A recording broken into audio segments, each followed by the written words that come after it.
Bonjour. Alors voilà, j'avais évoqué la semaine dernière l'idée de partager avec vous ma pratique de la méditation. Voilà, je pense que c'est quelque chose d'important que j'ai envie de partager parce que personnellement ça m'a vraiment apporté beaucoup. Cette vidéo s'adresse à celles et ceux qui n'en ont jamais fait et surtout à celles et ceux qui pensent, comme je le pensais avant, que c'est pas une chose faite pour nous. Voilà. En fait, je pratique le Qigong depuis 2004, donc ça fait déjà un certain nombre d'années. Et dans ma formation de Qigong, il y avait toujours un peu de méditation. Bon, et j'arrivais pas trop à accrocher. J'ai jamais réussi à accrocher sur le fait de rester immobile comme ça. Bon, et puis j'ai démarré le Qigong suite à un accident, enfin une petite hernie discale. Ça a été une occasion justement pour moi de découvrir cette discipline.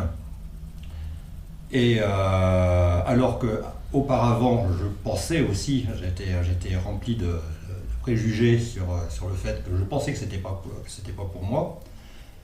Et puis la méditation, j'ai découvert ça j'ai vraiment découvert ça il y a 3 ans et demi à peu près, lorsque je me suis blessé à l'épaule. Et que donc du coup j'ai eu du temps pour me dire, bah tiens, si j'essayais pour de vrai. Si j'essayais de faire comme je l'ai fait pour le Qigong au début, c'est-à-dire de m'y astreindre un petit peu tous les jours pour voir ce que ça donne.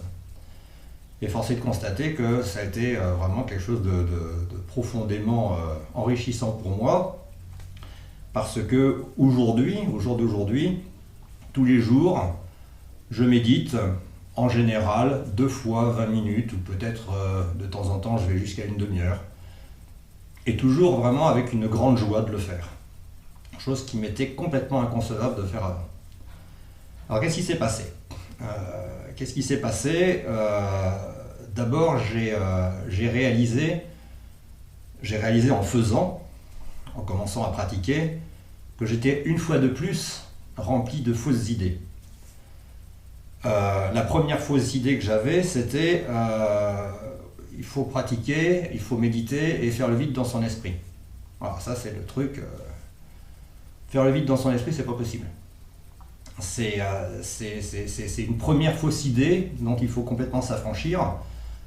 La méditation, c'est justement prendre conscience de tout ce qui se passe vraiment dans notre cerveau qui part dans tous les sens, hein. Juste en prendre conscience. Voilà, donc méditer en se disant je vais faire le vide dans mon esprit, c'est pas possible. La deuxième chose, c'est de se dire c'est pas pour moi, je suis incapable de rester immobile comme ça longtemps. Bah oui, c'est vrai, au début quand j'ai commencé, il m'était très difficile de rester longtemps comme ça, immobile, à essayer de méditer. Et c'est pour ça, en suivant un certain nombre de recommandations, alors notamment j'avais lu un livre que je vous conseille qui s'appelle Bonheur de la méditation, d'un moine bouddhiste qui s'appelle Mongyur Rinpoche. Alors il n'y a rien de religieux là-dessus, hein. Il donne juste des conseils extrêmement avisés sur la méditation. Et donc je me suis rendu compte qu'avant, quand j'essayais de méditer, j'essayais de méditer trop longtemps. Donc forcément, au bout d'un moment, ça devenait désagréable. Et je n'y revenais pas, un peu comme le Qigong, hein. Dès lors que ça devient désagréable, on se trouve toutes les bonnes fausses excuses pour pas le refaire. Donc quand j'ai vraiment commencé la méditation, j'ai commencé par des plages de 5 minutes. Voilà, 5 minutes, pas plus. Mais par contre, j'ai essayé de le faire tous les jours. Et déjà 5 minutes au début, c'était assez long, hein. Et puis alors, ce que je me suis rendu compte aussi tout de suite, c'est qu'à peine on commence notre méditation, que paf, ça y est, on a déjà tout un tas de choses qui nous viennent à l'esprit, comme quoi il y a tout un tas de choses hyper plus importantes qu'on doit régler tout de suite, au lieu d'attendre 5 minutes pour les faire. Donc il a fallu la première difficulté, ça a été justement de réussir à tenir ce pari avec soi-même, de tous les jours s'accorder 5 minutes de méditation. Alors comment je médite? C'est une chose très simple que tout le monde peut faire. Déjà, s'asseoir dans une position confortable, mais une position de méditation, j'insiste, dans la mesure, alors vous pouvez très bien méditer sur une chaise. Hein, moi j'ai pris l'habitude de méditer avec un coussin de méditation en position de 2 minutes, c'est la position que moi je préfère. Mais vous pouvez très bien pratiquer, méditer sur une chaise, le dos droit, et puis les mains posées sur les genoux, et voilà. Faut pas pratiquer par exemple vautrer dans son canapé. Pourquoi? Parce que on a vite fait de s'avachir et puis éventuellement de s'endormir, enfin de ne plus être concentré sur sa méditation. Or la méditation, malgré les apparences, malgré le fait qu'on ne bouge pas, en fait c'est quelque chose de très actif. D'accord? On est sans arrêt en train de faire quelque chose. Ça, je ne l'avais pas bien compris au début. Et donc, quand on médite, non seulement on se concentre sur avoir une position agréable, mais une position, je dirais, noble. Une position noble, pour moi, c'est une position où on est le dos droit, le menton un petit peu rentré, voilà. Toujours essayer de se grandir un petit peu, les mains posées sur les genoux, ou alors comme ceci. Enfin bon, de toute façon, il n'y a pas vraiment de règle, hein. L'important c'est voilà. Et puis, ce que je fais personnellement, c'est de me concentrer sur ma respiration. Alors il y a des tas de techniques de méditation, il y en a plein, il y a des méthodes, il y a des méditations religieuses, il y a des méditations. Moi, ce que je pratique, c'est la méditation de pleine conscience. Une méditation où on peut très bien faire un scan corporel, mais pour moi la plus facile et celle qui me va le mieux, c'est de me concentrer sur ma respiration. Alors tout simplement, je prends conscience de mon souffle et de mon abdomen qui se gonfle et qui se dégonfle, ou alors du passage de l'air dans les voies respiratoires, c'est tout. C'est pas plus compliqué que ça. Et donc, la difficulté de tout cela, c'est de rester concentré sur cette respiration. Et moi, quand je médite, j'ai même pas le temps de compter jusqu'à 10, que ça y est, je suis déjà parti dans mes pensées. Et c'est parfaitement normal. Donc, la première chose qu'il faut se dire, c'est que si on ne reste pas concentré sur sa méditation, et si paf, on est parti sur ses pensées, comme ça, c'est une chose qui est normale et qu'il faut accepter avec bienveillance. Voilà. Le but du jeu, justement, c'est de prendre conscience de la façon dont on a, de la façon dont notre cerveau finalement est sans arrêt, en train de générer des pensées. D'accord? Et des pensées avec lesquelles on fusionne. Et donc, ces pensées, en fait, on se crée nous-mêmes notre propre réalité. D'accord? Le but de ça, c'est dès qu'on est parti, voilà, on est en train de se faire un film, je sais pas où est-ce qu'on va. Et puis à un moment donné, on en prend conscience. C'est très bien. Déjà, cette prise de conscience nous permet de revenir à l'exercice. Et c'est tout ce qu'on nous demande de faire. D'accord? C'est comme un exercice de musculation. Hein, au bout d'un moment, quand vous travaillez avec une haltère pour travailler les biceps, au bout d'un moment, vous faites 10 répétitions et ça vous fait mal. Voilà. Et puis petit à petit, à force de répétitions, d'exercices quotidiens, eh ben vous allez pouvoir augmenter le nombre de répétitions et puis prendre de la masse musculaire. C'est la même chose avec la méditation. C'est que petit à petit, vous allez vous entraîner à prendre conscience du fait que, effectivement, vous avez tendance à partir dans vos pensées. Vous prenez conscience justement de ces pensées.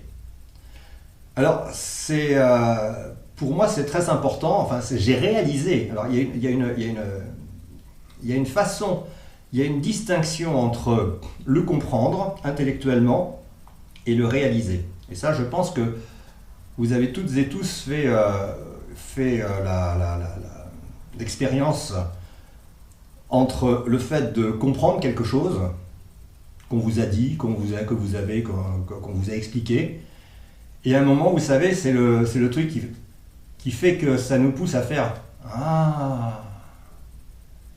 Et là, c'est plus l'intellect, c'est plus le cerveau, là, c'est le cœur. Vous avez compris, vous avez profondément compris, vous avez eu cette prise de conscience profonde qui vous a permis de réaliser quelque chose. Et en fait, la méditation, ça entraîne un peu à tout cela. D'accord ? Moi, ce que j'ai compris, la première prise de conscience qui m'a été extrêmement profitable, c'est justement quelque chose, alors là j'enfonce des portes ouvertes, quelque chose qu'on sait. C'est que on a tendance à partir dans nos pensées et à se laisser envahir par elles.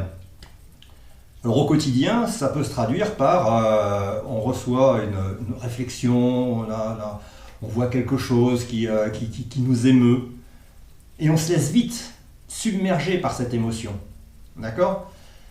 Et donc, si on n'y fait pas attention, on part vraiment dans ces pensées, on en déduit des choses, et en fait, on est complètement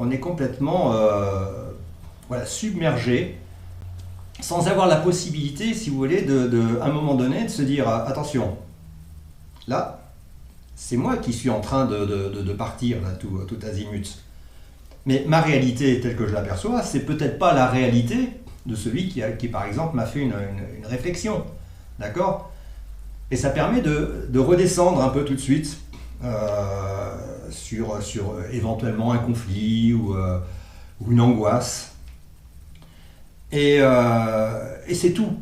C'est tout. Déjà, je trouve que c'est très très important d'en avoir conscience. Donc, moi, je médite. Donc, quand j'ai commencé la méditation, j'ai pris un petit peu ce pari avec moi-même parce que j'avais du temps, parce que j'avais le bras en écharpe, je ne pouvais plus rien faire, je ne pouvais pas faire de trapèze, voilà.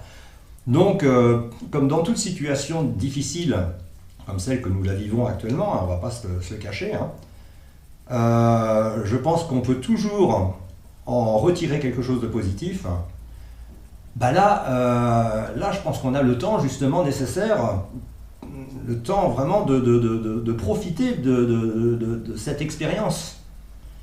5 minutes par jour, c'est pas grand chose. Alors je vais vous donner un exemple qui m'a énormément réjoui ces derniers temps. J'ai un ami maintenant qui est mon coach de trapèze fixe, qui s'appelle Pierre Bergam, qui est un ancien grand trapéziste et qui a 99 ans. Et ce type-là, il est passionnant. Il continue encore d'ailleurs à donner des cours, la preuve, il me donne encore un certain nombre de conseils sur ma façon de pratiquer le trapèze. Et là, avec le confinement, il s'est retrouvé tout seul chez lui. Bon, il y a quand même un voisin qui l'aide, qui lui apporte ses courses, etc. Mais du coup, il s'emmerdait toute la journée terriblement.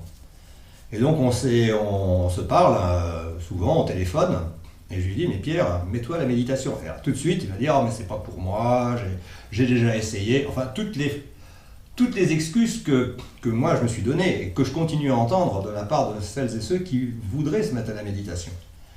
Je lui dis, Pierre, 5 minutes par jour, c'est tout. Tu t'assois sur une chaise, tu te poses, et puis tu 5 minutes, c'est pas grand chose. Et il l'a fait. Et il y a 2 jours, il m'a appelé en me disant que ça avait changé sa vie. Alors quand quelqu'un qui a 99 ans nous appelle en nous disant que la méditation a changé sa vie, ça veut dire qu'il y a vraiment quelque chose qui fonctionne, quoi. D'accord ? Parce que, voilà. Et donc, la dernière fois, il avait médité une demi-heure. Et il était ravi comme tout. C'est un peu le message que je veux passer avec vous. La méditation, moi, ça m'a énormément enrichi. Le Qigong, c'est de la méditation en pleine conscience, en mouvement. C'est pas la même chose que cette méditation immobile, d'accord? Maintenant, c'est un constat, quand je médite, je vous dis 20 minutes. Des 20 minutes, pour moi, c'est au bout de 3 ans d'entraînement. Hein, je n'ai pas démarré sur 20 minutes d'un coup, sinon j'aurais arrêté. On est bien d'accord. Mais maintenant, je me rends compte que c'est un plaisir immense, un sentiment de bonheur profond, voilà, de me retrouver avec moi-même. C'est quelque chose que je ne peux pas vous expliquer vraiment avec des mots, parce que bah, j'aurais toutes les possibilités de vous dire comment, voilà, tout ce que je ressens, etc. Ça ne remplacera pas l'expérience que vous allez faire vous-même. Mais au total, je me rends compte que dans la prise de conscience que j'ai maintenant, de me rendre compte à quel point mon cerveau peut me jouer des tours, d'en prendre juste conscience, ça m'aide énormément. Dans des périodes où on est angoissé, je le suis aussi. Ça me permet de reprendre le recul nécessaire pour justement juste observer les raisons de ces angoisses. Et puis de les dédramatiser, peut-être. D'accord ? Voilà, donc c'est un peu le message qu'il était important pour moi de vous passer, parce que je ne suis pas un maître de méditation, etc. Hein, j'ai pas, sur la façon de méditer, vous trouverez dans YouTube des tas de personnes extrêmement compétentes, des professionnels de la méditation qui pourront vous dire tout ce qu'il faut faire pour méditer. Mais c'était un témoignage parce que ça me fait du bien, et dès qu'il y a quelque chose que j'ai expérimenté sur moi de très profond, comme le Qigong, et la méditation m'a donné tellement de bonheur que c'est quelque chose que j'ai sincèrement envie de partager avec vous. Avec tout le monde. Voilà. Donc, pour méditer, hein, c'est très simple. Vous vous asseyez, juste une position noble, je vous dis. Les mains sur les genoux. Voilà. Fermez les yeux, ne pas fermer les yeux, ça n'a pas d'importance. D'accord ? Comme vous le sentez. Et puis, bah, vous vous concentrez sur votre respiration. Et puis, si vous avez l'impression de bien méditer, c'est très bien. Et si vous avez l'impression que vous êtes parti pendant tout le temps de la méditation ailleurs, que vous avez l'impression d'avoir complètement loupé votre méditation, c'est très bien aussi. Paradoxalement, ce qui est très bien, c'est justement d'avoir fait la démarche, d'avoir voulu méditer. Et c'est dans la répétition finalement que vous allez découvrir toute la richesse de cette discipline. Un autre petit truc qui m'encourage à le faire aussi, alors ça c'est un truc personnel, c'est que mes méditations, je les note. Alors il y a des tas d'applications sur smartphone, sur internet, vous pouvez prendre un cahier, mais quelque part ça m'encourage à le faire et à le refaire. Hein, je note, aujourd'hui j'ai médité tant de temps. Et quelque part, bah, ça me donne envie tous les jours de remplir la petite case. Hein, voilà, j'ai médité aujourd'hui. C'est un petit truc que je vous donne et qui marche, enfin qui marche pour moi. Après, à vous de vous trouver aussi votre petit truc à vous. En tout cas, voilà, c'est quelque chose que je tenais vraiment à partager avec vous et qui me tient à cœur. Je pense que la méditation est une bonne chose, la méditation de pleine conscience en tout cas. Hein. Vous verrez dans Internet qu'il y a eu quand même des études cliniques très sérieuses qui ont prouvé que tout s'est bien fait. Moi, je l'ai constaté, vraiment, et je suis très heureux en cette période de confinement, justement, d'avoir justement cette possibilité qui m'est offerte de méditer, et tout ça pour mon plus grand plaisir. Et donc, je vais vous dire, quand on se sent bien, dès lors qu'on se sent bien et qu'on est en paix avec soi-même, on l'est avec les autres, on l'est forcément avec les autres. D'accord ? On a envie d'aider, on a envie de s'ouvrir aux autres. C'est quelque chose que le cœur a une ouverture qui se fait, qui ne pourrait pas se faire si on était refermé sur soi-même, si on était aigri, si on était envieux, si on était... Et ça, je pense que la méditation aide beaucoup à arriver dans cet état-là. Et une fois de plus, hein, je me répète peut-être, mais c'est quelque chose qui me tenait à cœur de partager avec vous. Voilà, donc 5 minutes tous les jours, et puis éventuellement vous revenez vers moi pour m'apporter votre témoignage. Je vous remercie beaucoup et je vous souhaite une bonne méditation. Merci.